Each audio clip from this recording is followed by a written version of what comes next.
साथ हैं वैदिक संस्कृति के अध्येता डॉक्टर अरुण कुमार जायसवाल जी। नमस्कार। नमस्कार।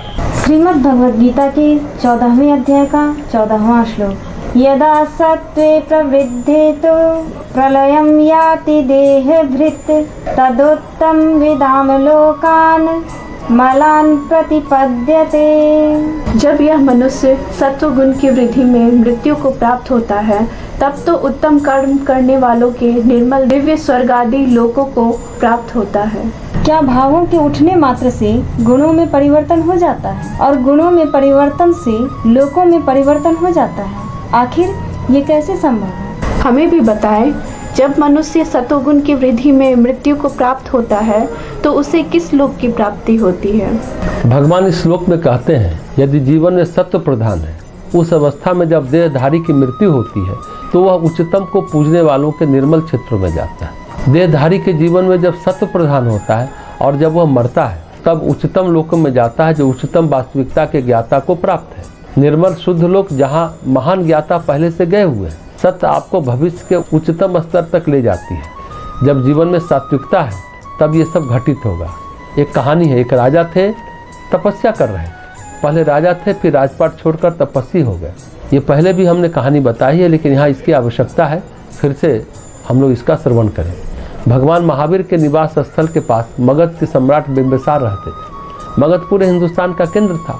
बुद्ध काल, मौर्य काल में मगध पूरे भारत का केंद्र रहा है, राजधानी भी रहा है। इसलिए मगध के सम्राट का पद बहुत बड़ा होता था। कोई राजा तपस्या करता था तो बड़ी श्रद्धा उमड़ती थी। बिंबिसार भगवान महावीर के पास जाते रहते थे। एक दिन उन्होंने भगवान महावीर से पूछा, भगवान अगर ये राजा मरे तो किस गति को प्राप्त होंगे, क्योंकि ये वर्षों से तपस्या कर रहे हैं। अगर इसी क्षण में शरीर छोड़े तो कहाँ किस गति को प्राप्त होंगे?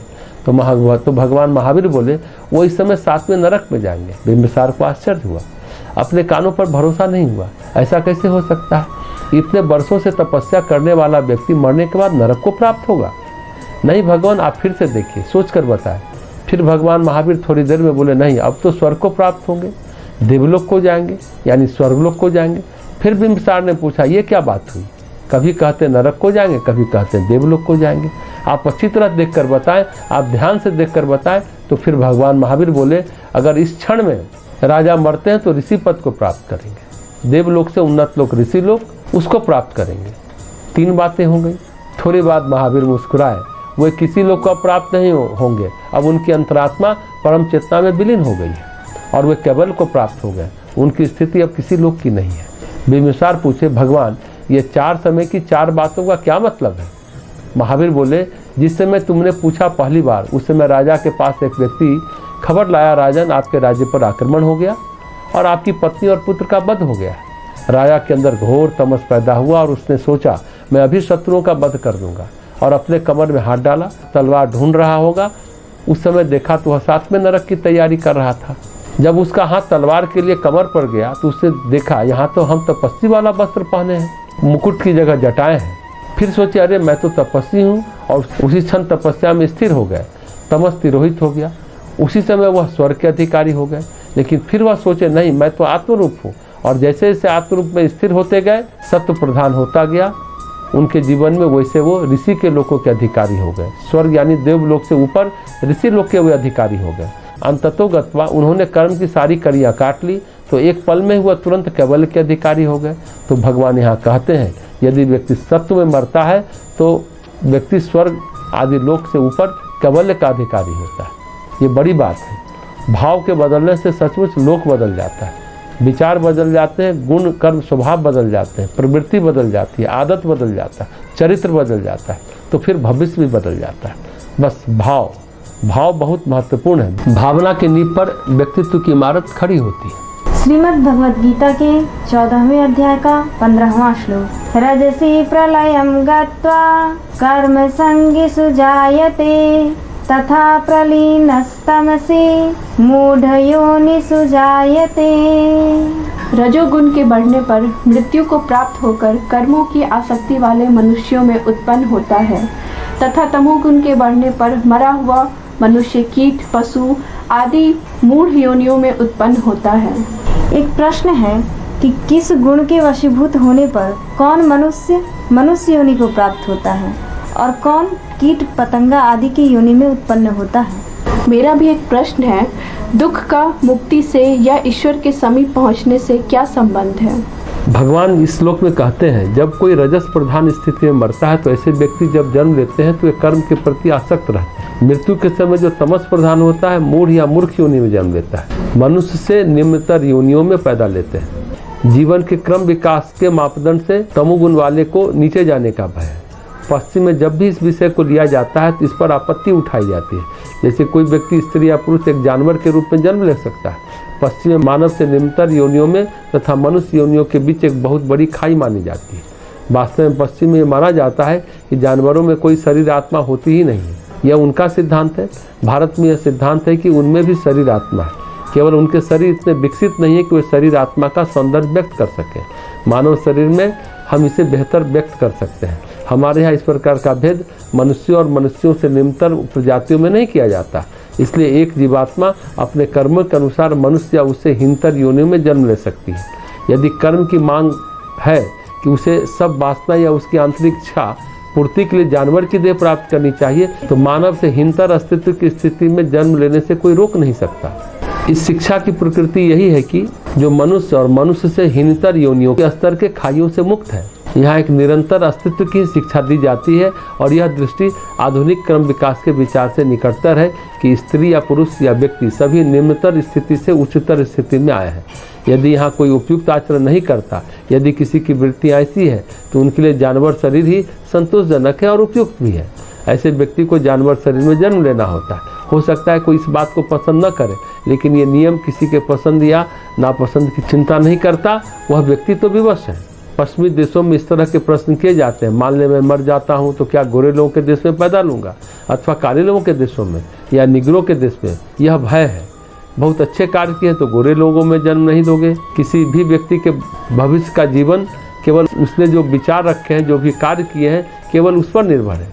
किसी का भी वर्तमान जीवन की प्रकृति उसके भविष्य के जीवन का निर्धारण होगा। लोग पूछते हैं, अगर पाश्विक वृत्ति और लालसा है तो क्यों न उन्हें एक पाश्विक ढांचे के द्वारा पूर्णतः संतुष्ट किया जाए। यह वो स्थान है जहां आप इस प्रकार की इच्छा को पूर्णतः संतुष्ट कर सकते हैं। अतः मानव जीवन पर लागू होने वाले नियमों को कोई पसंद या नापसंद नहीं करता। कर्म ही नियम है। बाइबल में भी कहा गया है, आप जैसा बोते हैं वैसा ही काटते हैं। यही कर्म का सिद्धांत है। यदि साधारण अनाज बोते हैं तो उच्च श्रेणी का चावल या गेहूं फसल के रूप में हम प्राप्त नहीं कर सकते। हम शुभ कार्य किए हैं, शुभ विचार रखे हैं, लोगों की सहायता और सेवा की है, तो यह बात फिर बहुत सुंदर है। हमारा भविष्य का जीवन निश्चय ही वर्तमान से कहीं ज़्यादा अच्छा होगा। यदि हम लोगों को कष्ट पहुंचाते हैं, दुष्टता करते हैं, तो स्वाभाविक है कि भविष्य में हम किसी अन्य प्रकार के शरीर में जन्म लें। हम पूर्वानुमान नहीं कर सकते कि हमें कौन शरीर मिलेगा, क्योंकि इन बातों के लिए प्रकृति के अपने तरीके हैं। यह प्रकृति के द्वारा होता है, न कि चेतन मन के द्वारा। इसलिए हम केवल यह कह सकते हैं, ठीक है तुम इसी योग्य हो, अतः यह तुम्हें मिला है। प्रकृति ने तुम्हारे जीवन का निर्णय स्वयं के विचार और कार्यों के अनुसार किया है। अतः यह विरोध करना कि मानव से हिंतर किसी योनि में जन्म लेना मेरी प्रतिष्ठा के अनुकूल नहीं है, वह व्यक्ति किसी काम का नहीं होता। श्रेष्ठतर जीवन का यही एकमात्र उपाय है। जब तक हम जीवन को अच्छे प्रकार से जीते हैं, उच्चतर सोचते हैं, तब तक कोई भय नहीं है। तब सत्व, तमस और रजस, इनमें से किसी गुण की प्रधानता जो हमारे अंदर है, हमारे भविष्य के जीवन का निर्धारण प्रकृति करती है। निम्न योनि का अर्थ है ऐसी स्थिति में जन्म लेना जहाँ कोई ज्ञान नहीं है। ऐसी प्रजाति में केवल प्रवृत्तियाँ होती हैं, उन्हें कोई ज्ञान नहीं होता। ज्ञान केवल मानव स्तर पर ही आता है। एक सिद्धांत यहाँ और है, यह प्रक्रिया स्वचालित है। यह प्रक्रिया वह कहती है, जैसी चित्त में वृत्तियाँ हैं, जैसे कर्म संस्कार है, उस अनुसार चित्त फैलता या सिकुड़ता है। चित्त प्रकाशित या प्रकाशित है तो चित्त इतना सिकुड़ सकता है कि वह पशु बन जाए, वृक्ष बन जाए, पत्थर बन जाए। चित्त इतना फैल सकता है कि वह सिद्ध पुरुष बन जाए, देवता बन जाए। यह चित्त का लचीलापन, इलास्टिसिटी है। जब हम अपने कर्म से चित्त को लगातार सिकोड़ रहे हैं या फैला रहे हैं। अगर सत्व है तो चित्त लगातार प्रकाशित होता जाएगा, फैलता जाएगा। रजस में सिकुड़ता जाएगा, तमस में एकदम सिकुड़ जाएगा। इसलिए मनुष्य निम्नतर योनि में प्रवेश कर जाता है और अगर चित्त को तोड़ना है तो हैमर से प्रहार करना पड़ता है लगातार। और यह प्रहार क्या है, हैमरिंग क्या है? दुख और पीड़ा। दुख एकमात्र उपाय है जो चित्त को फैला सकता है। जितना ज़्यादा किसी के जीवन में दुख हो, अधिकतम दुख। हालांकि यह सिद्धांत बड़ा विचित्र है, पर यह सत्य है। अगर दुख अधिकतम है पर वृत्तियाँ सकारात्मक है, लगातार आप ईश्वर आराधना में लगे हुए हैं, तो चित्त आपका फैलता जाएगा। एक जीवन किसी को दुखी मिले तो ईश्वर के समीप पहुंच जाएगा। सचमुच ये बात समझने की है। श्री अरविंद ने भी कहा, दुख प्रभु के हाथ का हथौड़ा है जो हमें गढ़ता है। और ये भी ध्यान देने की बात है, विचारने की बात है, दुख जितना, कष्ट जितना सघन होता है, पीड़ा जितनी सघन होती है, प्रार्थना उतनी ही सघन होती है अगर हम सात्विक हैं, सतोगुणी हैं। नहीं तो पीड़ा जितनी सघन होती है, विद्रोह उतना गहरा होता है अगर हम रजोगुणी या तमोगुणी हैं।